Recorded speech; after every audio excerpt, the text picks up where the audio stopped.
할렐루야. 주의 축복 여러분과 함께 하실 줄로 믿습니다. 새해 첫날입니다. 오늘 설교의 제목이 새해 주실 소망이라는 제목을 준비했습니다. 새해 하나님의 축복이 가득 찬 새해가 될 줄로 우리 믿음을 가지고요. 옆 사람에게 우리 축복할까요? 새해 좋은 새해 축복이 가득할지어다라고 한번 읽고요. 시작. 새해 축복이 가득할지어다. 할렐루야. 하나님의 축복이 가득 채워질지어다. 늘 소망을 갖는 것이 너무나 중요합니다. 목사님 생각 없이 시작해도 되는데 뭘 그렇게 하냐고. 아니에요. 하나님께서는요, 말씀하면 말씀한 대로 이루어진다고 말씀하십니다. 우리가 시인하고 고백했을 때 하나님께서 여러분들의 삶을 주관하시고 더 크게 이끌어 가십니다. 새해를 준비하면서 지난 뉴스를 보니까 2020년도를 준비하면서 미혼 남녀 총 450명에게 설문조사를 했다고 합니다. 설문조사를 했는데 새해 꼭 이루고 싶은 소원이 무엇이냐라고 질문했더니 1위가 취업, 승진, 이직. 참 요즘에 취업 문제가 참 급하죠. 그러니까 승진되는 거, 이게 제일 큰 소망이다. 두 번째는 건강이 두 번째 소망이고, 세 번째는 저축, 돈을 좀 많이 모아가지고 좀 했다. 4위가 다이어트라고. 참 미혼 남녀라서 그런 것 같아요. 다이어트가 4위래요, 세상에. 근데 거기 그 설문 이렇게 리포트 해놓은 거 나오니까요, 다이어트가 소망에 들어온 것이 지금 점점 순위가 올라가고 있다고 그러더라고요. 5위가 자기개발이고, 그 다음에 6위가 연애와 결혼. 그러니까 결혼할 생각을, 사실 1순위가 미혼들이니까 결혼이 1순위가 좀 돼야 되는데 결혼을 지금 전혀 할 생각들이 별로 없다는 쪽으로 가고 있다는 거예요. 이런 거 보면서 참 우리 미혼 남녀들이 지금 승진이라든지 삶에 대해서 어떤 고민을 하고 있는지를 좀 보게 하시더라고요. 여러분들은 어때요? 이런 질문을 하시면은요, 여러분들의 새해 소원이 무엇입니까? 라고 물어보면 뭐라고 할 것 같아요? 소원이 뭘까요? 뭘까요? 여러분도 소원이 어떤 것일까요? 아마 각자 생각하시는 것이 있을 거예요. 근데 예수 믿는 사람들은요, 기본적으로 우리 출발이 좀 다릅니다. 세상적인 것에서 우리는 영적이라고 표현하지 않습니까? 우린 구별된 인생이고요, 하나님께 속한 사람이에요. 여러분들이 소망을 꿈꾼다, 꿈을 꾼다 그러면요, 하나님의 꿈을 꾸는 것이 성도의 기본적인 삶의 모습이라는 거예요. 나는 여러분들이 하나님의 꿈을 꾸는 자가 되실 줄로 믿습니다. 하나님의 꿈을 꾸는 사람들은요, 세상의 것도 같이 이룰 수 있기 때문이라고 얘기합니다. 사도행전 강해를 하면서 이번 설교를 준비하는데 좀 마음 편하게 준비했어요. 왜냐하면요, 이번 새해 첫날 아닙니까? 첫 주이고, 지난 한 주간 동안 저도 사실 몸살을 앓았어요. 여러 가지 일들도 있었기도 하고 하다 보니까 몸살 앓으면서 새해를 출발하면서 본문 말씀이 너무나 큰 은혜가 되는 것이에요. 은혜가 되면서 본문의 제목하고 연관도 되고 우리 성도님들이 이 마음 갖고 출발하면은 너무너무 좋을 것 같다라는 생각이 들면서 말씀 준비하면서 그냥 줄줄줄줄 흘러가면서 설교를 준비했어요. 오늘 여러분들의 말씀이 큰 소망이 될 줄로 믿습니다. 하나님께서 원하시는 축복의 삶은 도대체 어떤 것이고, 내가 꿈꿔야 될 것은 도대체 어떤 것인가? 자, 오늘 본문의 말씀을 통해서 첫 번째로 얘기하고자 하는 것은 내려놓음입니다. 내려놓는 교회. 목사님, 그냥 로또 복권 당첨되든지 돈을 많이 벌어가지고 진급도 되고 해서 더 건강해지고 해야 되는데 무슨 뜬금없이 내려놓음이냐고. 여러분들, 하나님께서는요, 비울 때 하나님이 채워주셔요. 믿으십니까? 비울 때 내 생각과 내 사고와 모든 것을 주님께 다 맡기고 비우면 하나님이 거기에다가 그 빈자리에다가 이렇게 채우시고 저렇게 채워주시고 은혜를 주시는 것이 하나님의 계획이라는 것이에요. 본문의 말씀을 한번 읽어보시겠습니다. 32절을 읽어볼까요? 그때 베드로가 사방으로 두루다니다가 루다에 사는 성도들에게 내려갔더니, 자, 여러분들 본문의 이야기의 전개가 어떻게 됩니까? 지난주까지는요, 사울이 사역했던 이야기에 대해서 쭉 얘기를 했어요. 그리고 사울이 핍박이 있자 다소 지역에 갔습니다. 끝났어요. 그리고 사울 얘기가 딱 접어들고 나서 32절서부터는 누구의 이야기가 시작돼요, 지금? 베드로에게. 그때 사울이 핍박받고 여러 가지 사건 때문에 다소에 갈 때쯤에 지금 베드로가 어떻게 사역하고 있었는지를 얘기하고자 하는 것이에요. 누가는 베드로의 사역을 설명하면서 지금 사방으로 두루 다니다가 뭘 하면서 다녔을까요? 전도하면서 다녔겠지요. 루따 지역의 성도들에게도 내려갔더라라고 나와 있어요. 근데 여러분들 이 말씀을 그냥 읽으면은요, 이게 별다른 내용이 아니구나라고 생각할 텐데, 일단 루따라는 지역을 좀 아셔야 됩니다. 자, 루따라는 지역이 어떤 지역이냐면은요, 지정학으로 봤을 때는요, 일단 루따에 성도가 있었어요, 없었어요? 여기 본문의 말씀해 보니까 성도들이 있었어요. 루따라는 지역에 이미 복음이 들어갔다는 것이에요. 이 말씀의 근거를 갖다가 살펴보면요, 사도행전 8장 40절 말씀의 근거를 삼을 수가 있어요. 사도행전 8장에 보면은요, 빌립 집사의 사역에 관한 이야기가 나옵니다. 빌립 집사는요, 사마리아 땅, 그렇게 가지도 않았던 사마리아 땅을 홀로 들어가 가지고요, 그 땅을 복음화시키고요, 나중에 베드로와 요한이 와가지고 사역의 현장을 보고 깜짝 놀라지 않습니까? 그러고 나서 베드로와 사도는 다시 예루살렘으로 돌아가 버렸어요. 그렇게 빌립 집사가 사역을 갖다가 했던 내용이 8장에 쭉 등장하면서 맨 마지막 40절에 뭐라고 얘기하는, 빌립이 아소도에 나타나 여러 성을 지나다니며 복음을 전하고 가이사라에 이르렀더라 라고 나와 있어요. 자, 지정을 잠깐 하면 저를 한번 보시기 바랍니다. 여러분들, 사마리아 땅이 위쪽에 있습니다. 사마리아 땅이 위쪽에 있다면은요, 아소도는 밑에 있어요. 아소도가 있다면 그 중간에 있는 지역이 뭐냐면 루따예요. 그러면요, 빌립 집사가 이 아소도까지 쭉 내려가면서 복음을 전할 때 루따에 가서도 복음을 전했을까, 안 전했을까? 아유, 역시 2부 예배가 은혜가 있네. 1부 예배 때는 학생들이 많다 보니까 한 번 더 강조를 해야 되는데, 그러면 이 지형을 앞서 사마리아 땅, 이 아소도, 다시 가이사라는 위쪽, 왼쪽, 이 바닷가 쪽으로 해가지고 위쪽에 있거든요. 그러니까 빌립 집사가 전도를 했을 때 사마리아 땅에서 복음을 전하다가 쭉 밑으로 내려오면서 루따를 지나가지고 아소도 지역에서 복음을 쭉 전하고, 아소도에서 다시 위로 올라가면서 요빠, 다음 주에 할 말씀입니다. 요빠 지역에 복음을 전하고 가이사라 지역가로 쭉 올라갔다는 것이에요. 그러니까 빌립 집사가요, 말로만 이렇죠, 대단한 전도 사역자예요. 왜냐면 지역을 봤을 때는요, 보통 지역들이 아니거든요. 그 지역을 다니면서 끊임없이 복음을 전해가지고 여기서 베드로 사도가 그쪽에 가기 전에 이미 성도들이 있었다는 것이에요. 그러니까 원래 그림을 그릴 때 보면은요, 목사가 나가가지고 사역 전하면 참 그래도 그림이 좀 할 텐데, 그게 아니라 성도들이 가가지고 교회를 세우고 교회를 부흥을 일으키고 영적으로 활성화되는 그 지역에 베드로가 뒤늦게 그 지역에 들어갔다는 것이에요. 베드로 입장에서 봤을 때는요, 당시에 복음화 운동이 쭉 일어나는 상황 가운데 자신은 나름대로 새로운 개척지에다가 복음을 전해가지고 부흥을 시키고 이런 이름들이 좀 드러났으면 좋겠는데, 베드로 사도는 그런 것이 아니라 오히려 빌립 집사가 건강하게 교회를 세워가지고 성장하고 있는 그런 지역에 가가지고 어쩌면은 부족한 부분들을 메꾸는 일을 갖다가 베드로가 했다라고 설명해요. 성경의 이야기를 전개를 보면은요, 저도 이 말씀 쭉 읽으면서 느껴지는 게, 베드로 사도가 왜 그랬을까?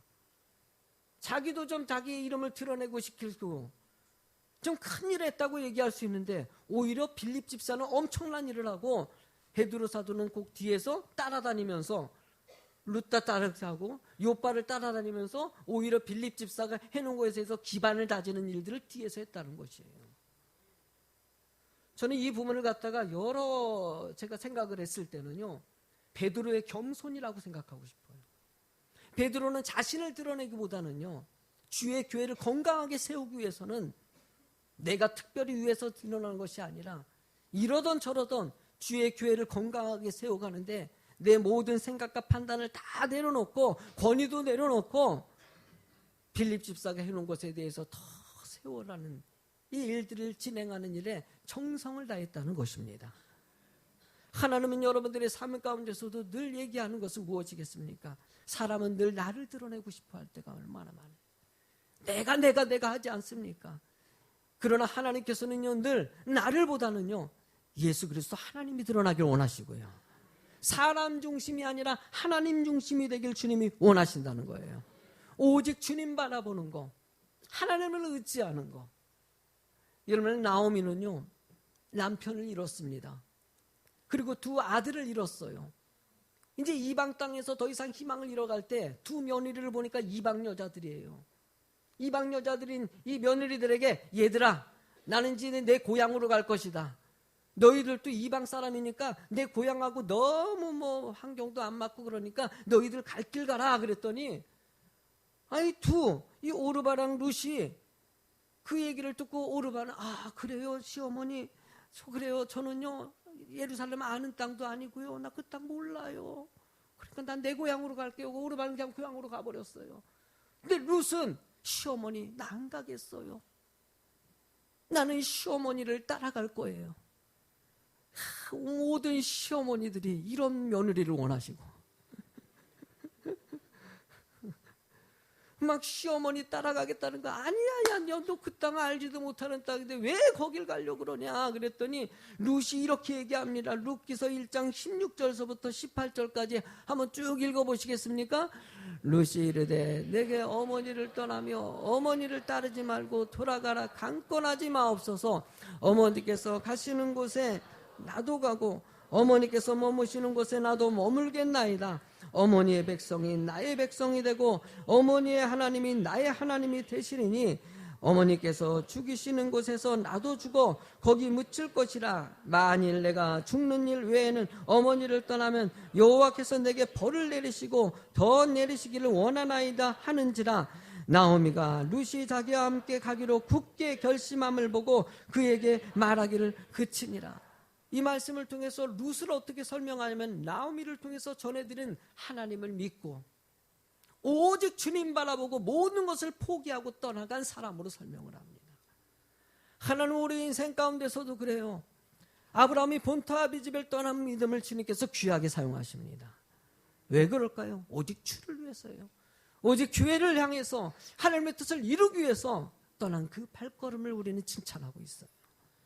야곱은요 20년 동안 어찌됐든지 명예를 얻고자 권력을 얻고자 물질을 얻고자 수단 강목을 가리지 않고 애를 쓴 사람 아닙니까? 그런데 야복간 나루터에서 모든 것을 다 내려놨을 때 주님을 만나고 이스라엘이라는 이름을 얻게 됩니다. 하나님은 올 한 해 여러분들이 내려놓는 인생이 되길 원하십니다. 하나님 내 생각과 내 판단을 내려놓고 주의 교회 하나님의 나라의 확장을 위해서 하나님 내가 이 일을 위해서 주님 바라보고 이것을 내려놓고 저것을 내려놨을 때 하나님이 여러분들 통해서 놀라운 역사들을 만들어 가신다는 것이에요. 올 한 해 이런 역사가 만들어가는 한 해가 되실 줄로 믿습니다. 두 번째로는요 정돈하는 교회. 여러분들 33절과 34절을 같이 읽도록 하겠습니다. 거기서 애니아라는 사람을 만나매 그는 중풍병으로 항상 침상에 누운 자라. 베드로가 이르되 애니아야 예수 그리스도께서 너를 낫게 하시니 일어나 내 자리를 정돈하라 한데 곧 일어나니. 애니아라는 사람을 베드로가 만났는데 8년 동안 중풍병으로 누워 있었어요. 기가 막힌 인생 아닙니까? 여러분들 8년 동안 누워 보셨습니까? 아마 여기 계신 분들은 그런 경험 없으실 거예요. 우리 이번 주에 보니까 우리 몸살 나셔가지고 병원에 입원하신 분도 계시고 지금 감기 때문에 막 지금 입원하시고 못 나오신 분도 계시고 그래요. 지금 많이 아프셔요. 건강관리 잘하셔요. 예, 저도 신경 많이 쓰고 있어요. 우리 장인환 집사님도 이번에 입원해서 퇴원하시는데 태어난 날 만났는데 보니까는 누워있기 힘들어서 못 있겠대요, 병원에. 그래요. 여러분들 병원에 며칠 있었는데도 힘들어요. 누워있는 거 힘들까 안 힘들까? 정말 힘들어요. 저도 투병해서 알잖아요. 병원에 누워있는 게 얼마나 힘든지 몰라요. 세상에 8년 동안 풍에 걸려가지고 누워있는 인생을 살아간다는 것은요, 자신의 힘으로 아무것도 못하고요, 의지하는 인생을 살아간다는 것은 너무나도 비참하고 너무나도 가슴 아픈 인생이에요. 여러분들이 이렇게 사지멀쩡해가지고요, 예배 드리고요, 이렇게 아멘할 수 있고요, 여러분들이 음식같이 받아가지고 식사할 수 있는 것은 은혜입니다. 얼마나 감사해야 될 일이 몰라요. 뭐 이렇게 불평할 게 많을까요, 여러분들? 감사할 게 따지고 보면요, 이것도 감사, 저것도 감사, 이것도 은혜, 저것도 은혜. 하나님께서 올 한 해도 더 은혜를 주실 줄은 믿습니다. 8년 동안 자신의 의지 없이 인생 살아가는 이 고통스러운 인생 가운데 베드로가 와가지고요, 뭐라고 얘기하냐면은 세상에 기가 막힌 말을 하지 않습니까? 예수 그리스도에서 너를 낫게 하신다. 야, 여러분들도 이런 기적이 임할 줄로 믿습니다. 와, 역시 2부 예배는 뭐가 달라. 1부 예배는 애들이 다들 건강해서 그런지 낫게 할지어다. 그러니까 학생들은요, 이 깝 다물고 있어. 자기들 건강하다는 거야. 우리 2부 예배는 아프신 분들이 많아서 그런가? 여러분도 그래요. 건강하는 거 은혜입니다. 아멘 할 때 여러분들 건강도 들어와고요. 하나님이 강건함을 주시는 것은 축복입니다. 장수의 복은요, 성경에서 하나님의 그 효도하는 자녀에게 장수의 복을 주지 않습니까? 하나님께서 강건하게 오래 사는 것은 큰 축복입니다. 하나님 은혜 가운데 이런 기적의 은혜를 주시니 이 사람 입장에서는 얼마나 감사하겠어요. 세상에 8년 동안 들어보지도 못했던 말이에요. 낫게 한다. 근데 그 뒤에 따라오는 것은요, 뭐냐면은 너 낫게 할 텐데 네 자리를 정돈하라. 성경은요, 이 이야기를 풀어갈 때 낫는 것이 있고요, 정돈하는 것이 있어요. 어떤 것에다가 포인트를 뒀을까요? 헬라어 원어의 흐름을 보면은요, 정돈하는 것에다가 중심을 두고 있어요. 뭘 뜻하냐면은요, 하나님은요, 여러분들이 한번 잠깐 몸 아픈 거 치료되는 것이 중요한 것이 아니라 내 삶이 정돈되어지길 원하신다는 거예요. 내 삶이 어떠냐를 갖다가 보는 자가 되길 원하시는 거예요. 너 지금 몸이 아픈데 네 삶의 자리를 한번 보라는 것이에요. 네가 저렇게 아프고 힘든 것을 일으켜 세워줄 테니까 네 인생을 살펴가지고 앞으로는 너는 정돈된 인생, 남에게 도움받아가지고 정돈을 받았다면은 이제는 세상을 변화시키는 사람이 되라. 하나님은 끊임없이 여러분들이 내 삶이 어떤지를 보는 자가 되길 원하셔요. 나는 어떤가? 저도요, 한 해를, 작년 한 해를 넘어서 새해 넘어가면서 참 회개 많이 한 것 같아요. 몸이 조금 아팠거든요. 아프니까요, 참 생각이 하나님 앞에 기도가 더 많이 나오는 거예요. 이 기도 저 기도 하면서 내가 하나님이 예수 비전교회를 이끄는 담임 목사로서 정말 자격이 됩니까? 내가 정말 잘하고 있는 것입니까? 하나님 예수 비전교회 거룩한 교회고 이 세대 가운데 하나님의 은혜 가운데 모이게 하셨사오니 모여가지고 하나님의 영향력을 미치는 교회 될 텐데 잘하고 있는지를 물어보는 거예요. 하나님은 여러분들이 늘 은혜를 체험했다면요, 이제는 그 은혜를 잘 정돈되어졌으면 세상을, 이 어지럽고 혼합하고 썩어져가는 세상을 정돈시키는 자가 되길 원하시는 거예요. 여러분들 마태복음 4장 19절을 같이 읽어보겠습니다. 말씀하시되 나를 따라라 내가 너희를 사람을 낚는 어부가 되게. 이 말씀의 중심이 뭡니까? 이미 여러분들은요, 하나님의 믿는 백성들이 세상을 변화시켜서 또 다른 믿는 사람들을 만들라는 것이에요. 여러분들이 하나님의 말씀 안에 변화해서 선한 사람이 되고 성령의 사람이 됐다면 또 다른 사람들을 전도해서 그 사람을 변화시키라는 것이에요.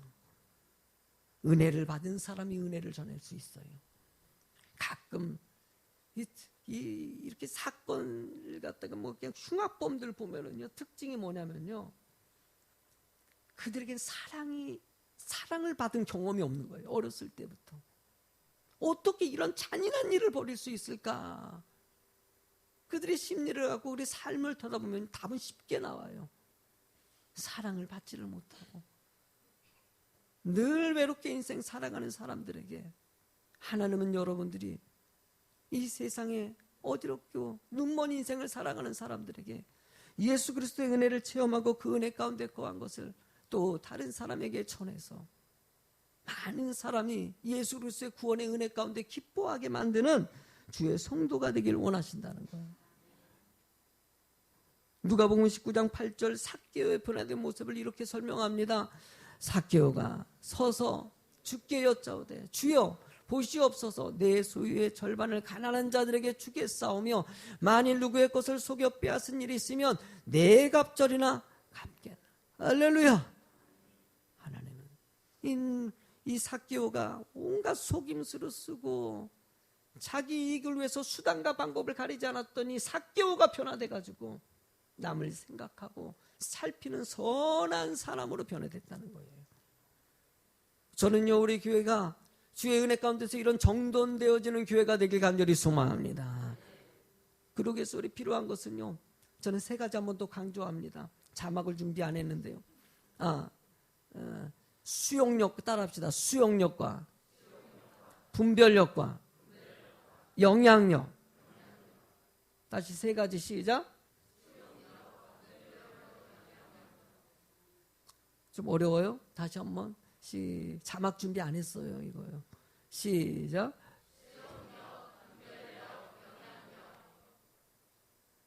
한 번만 날 보고 시작. 제가 이거 되게 좋아한다 그랬죠. 수용력이 뭡니까?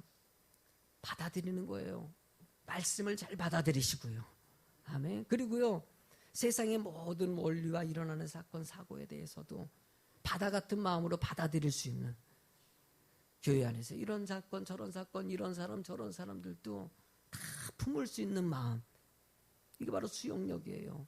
그러나 다 받아들이는 것이 아니라 분별력이 있어가지고 올바른 것을 받아들이고 그런 것을 갖다 뺄 수 있는 그런 분별력이 있어야 되는 것이에요. 이런 분별력을 가진 사람들이 영향력을 미칠 수 있다는 것이에요.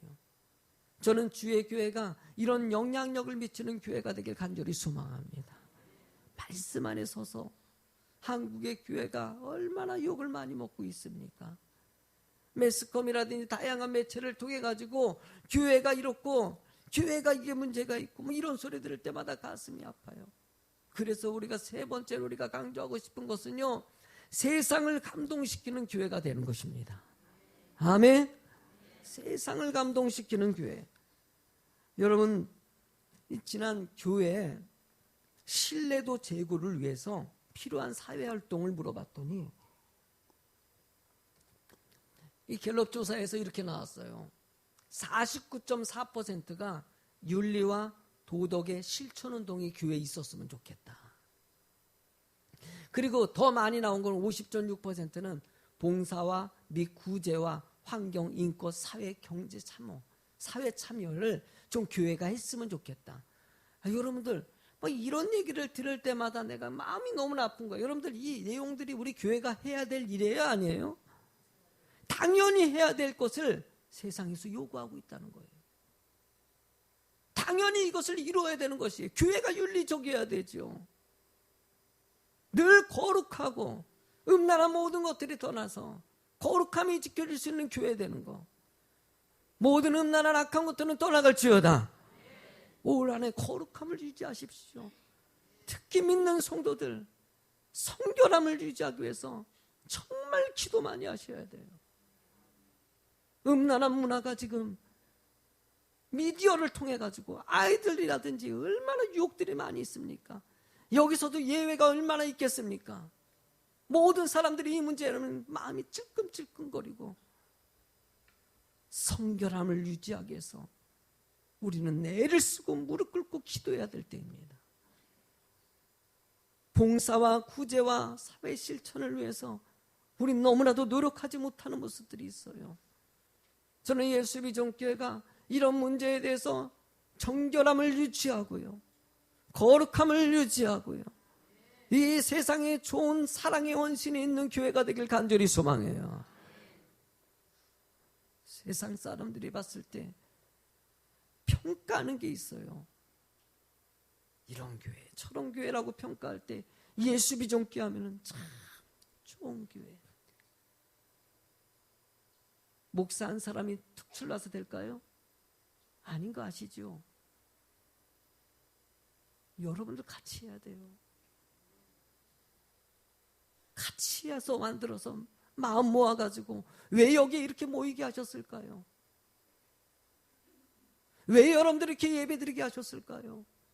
왜 여러분들이 이렇게 물질 들여가지고 헌금하고 시간을 들여가지고 봉사하고 헌신하게 하셨을까요? 이 땅이 이렇게 어두워져 가는데, 이렇게 타락해져 가는데 좀 마음 모아가지고 합력해서 이 땅을 좀 거룩한 땅, 축복의 땅 만드는 교회 되길 주님이 원하시는 것이에요.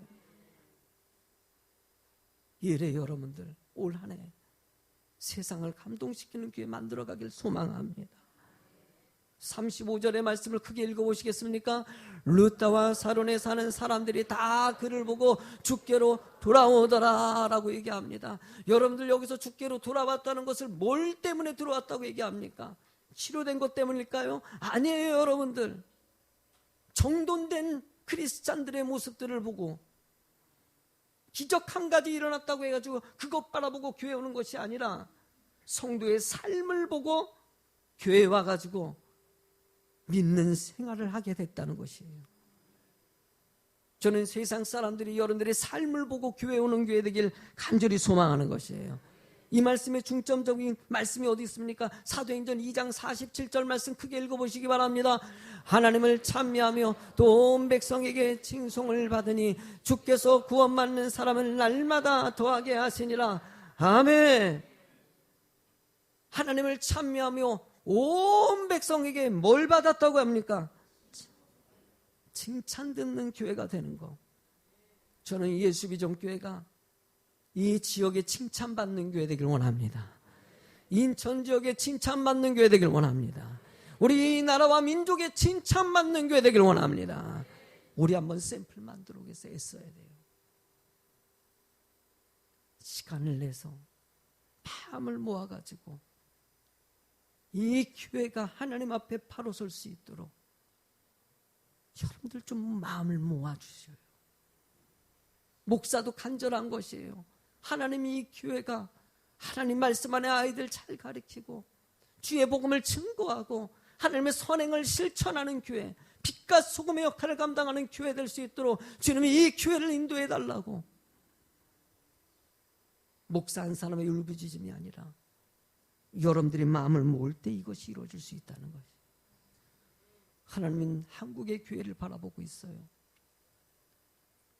늘 들려오는 소리를 들을 때마다, 교회에 대한 여러 가지 평가들을 들을 때마다 너무나 가슴이 메어져요. 그럴 때마다 우리 교회는 정말 어떤가? 여러분들, 우리 예수비전교회 어떠세요? 괜찮아요? 잘하고 있는 것 같아요? 아멘이 좀 부족한 거 보니까 좀 많이 부족하지요? 내가 보니까요 많이 부족해요. 예배 드리는 것도 그렇고 마음 모으는 것도 그렇고 그리고 선행도 그렇고요. 모르겠어요. 저는 부족한 게 더 많이 보이네요. 더 착했으면 좋겠어요. 우리 교회가 더 하나님이 기뻐하는 성도들이 됐으면 좋겠어요. 그러기 위해서는 나 같은 목사가 더 정신 차려야 되는 거 알고 있어요. 아주 지금 정신 반짝 차리고 있습니다. 어떻게 하면 정신 차릴까? 내일 숙제가 그렇습니다. 올 연말부터 시작하면서 박 목사님도 정신 차려야 되는데 하나님이 늘 그 말만 하시는 것 같아요. 그래요. 나 정신 차릴게요. 애쓰고 함께 노력해서요. 여러분들 나도 정신 차릴 테니까 여러분도 정신 차리시고. 아멘. 함께 합력해서 마음 모아가지고 이 교회가 하나님이 기뻐하는 교회, 하나님이 기뻐하는 교회. 데살로니가 교회를 제가 너무나 좋아하죠. 읽고 끝내도록 하겠습니다. 데살로니가 전서 1장 7절부터 7절과 8절 크게 읽도록 하죠. 그러므로 마게도냐 아가에 모든 믿는 자의 본이 되었느니라. 주의 말씀이 너희에게로부터 마게도냐와 아가에만 들릴 뿐 아니라 하나님을 향하는 너희 믿음의 소문이 각처에 뻗었으므로 우리는 아무 말도 할 것이 없느니라. 여러분들 올 한 해 소망이 이런 소망이 되길 원합니다. 교회가 하나님의 기쁨에 많은 지역에 우리들의 아름다운 선행이 온 땅에 펴나서 본이 되는 교회, 본이 되는 성도, 그런 교회가 되길 주의 이름으로 축원합니다.